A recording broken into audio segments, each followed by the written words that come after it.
Hey, ladies and gentlemen, and traders from around the world. This is Jerremy Alexander Newsome with Real Life Trading, and it's your Wednesday Real Life Stock Review. Hope you're doing absolutely phenomenal. It's a little bit of a slow day in the market, so I figured I'd hop over to the Real Life Trading Facebook page and see if you guys had any requests for me. And I do see a few. Got SYF and FTR, so let's go check those out right after Apple. On Apple, we got ourselves a nice little pennant pattern shaping up and forming. And as I was mentioning yesterday, I think we are going to pause. And I would love us to pause about 2 or 3 days, maybe catch up with the 10 exponential moving average on the daily chart, or maybe even one of the moving averages on the hourly chart. Here's the hourly. So if we bounce off the 20 or the 50, I think that would be grand, and then expecting a little bit of a bounce at that point. So I'm pausing on Apple. Did exit positions at target yesterday, about 100% ROI on those particular options. Really good trade overall. Pretty happy about it. And here's some positions that other traders are in as well that are expiring pretty soon and upcoming on Apple. So right now, ladies and gentlemen, I'll be updating you guys a little bit more in advance, but we're at a target. I'm waiting for a pause. It's time to be patient. Give Apple a few days. Let's see if we can pop here. And if you're still in, beautiful. I think you should be holding. Stay into the trade. There's nothing, reversally out there right now. Have your stop in place just in case something radical does happen. Expect something like this, and then hopefully something like this in the near future. So there's Apple. Let's go look at SYF and kind of do some analysis on this guy. So this is Synchrony Financial. It's an interesting name. Looks like kind of a new company. A little bit of a congestion phase right there. Broke out.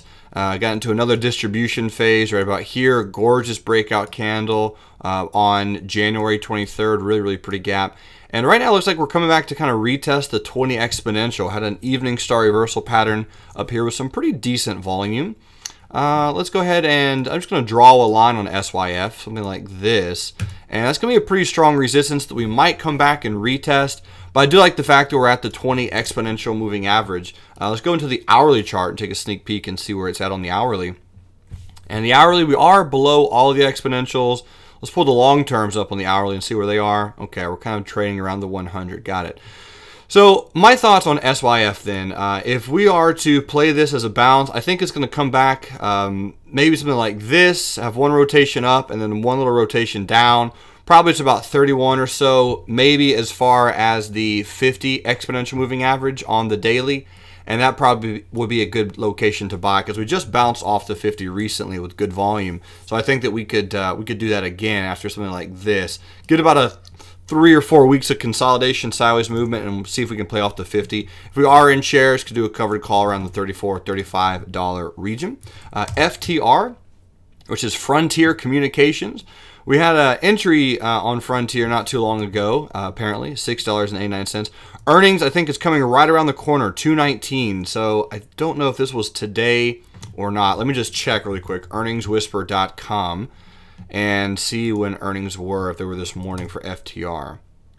2:19 after close, so that's going to be not today, but Thursday.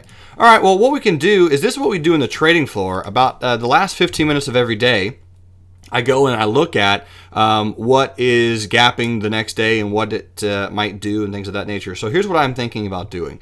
I'm going to say on earnings, if FTR gaps down to, let's say, 719 or so, likely buyable.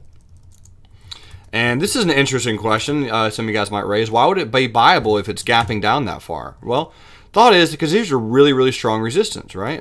Resistance. It would likely become support if we gap down there. Now, granted, people would be trapped, but also people who did not buy the breakout, let's call them the blue traders, who are waiting for a pullback, right? So if it did trade down to here, it would be bouncing off the 50. That would be a pullback opportunity. So I think if it gaps down, but just doesn't gap down very far, likely will be buyable on FTR.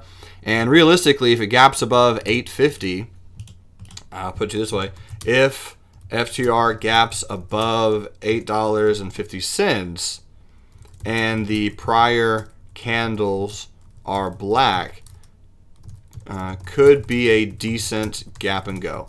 And ladies and gentlemen, that's what's called creating a trading plan for the future, right? We're controlling the market. We're telling the market what we want to happen rather than having the market tell us what having the market tell us what's going to happen. So we're coming up with a plan. We're saying if this, then this, and I think that's a smooth move overall. Today we are kind of having light volume.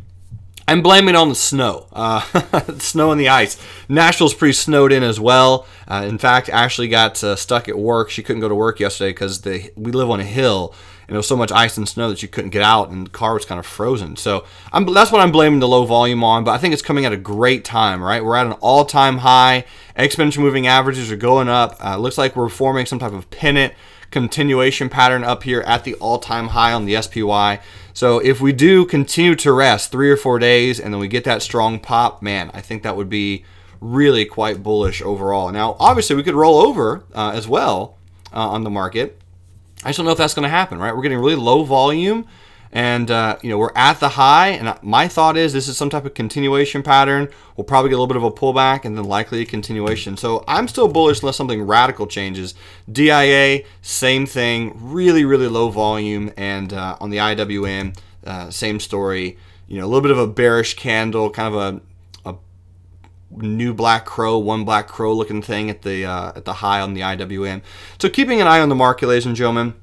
I'm so bullish. I don't really see anything changing radically at this particular point in time. However, I'm really excited about tomorrow, which is Transportation Thursday on the trading floor. Going to talk a little bit about Tesla and Apple. There's a lot of rumors going around on Tesla and Apple, and I think that'll be a good conversation fodder for tomorrow. I've been having some interesting ones lately on the floor. So I think a week and a half ago we were discussing the differences between WWE, wrestling, Vince McMahon, and UFC and Dana White. But hey, we have good conversations because sometimes there are slow days. Today's probably going to be one of those days on Weekly Wednesday. Might just turn into Willpower Wednesday where we don't place any trades. I really don't know. But volume is a little bit low. I have no problem waiting, being patient, being calm, and seeing what the market gives to us. Ladies and gentlemen, this is the perfect time to create a plan and then follow through in the near future. Thanks so much for watching the Wednesday Real Life Stock Review. Hope you had a wonderful week so far, and I will see you on Friday. And until then, remember, love life, live life, and trade it. See ya.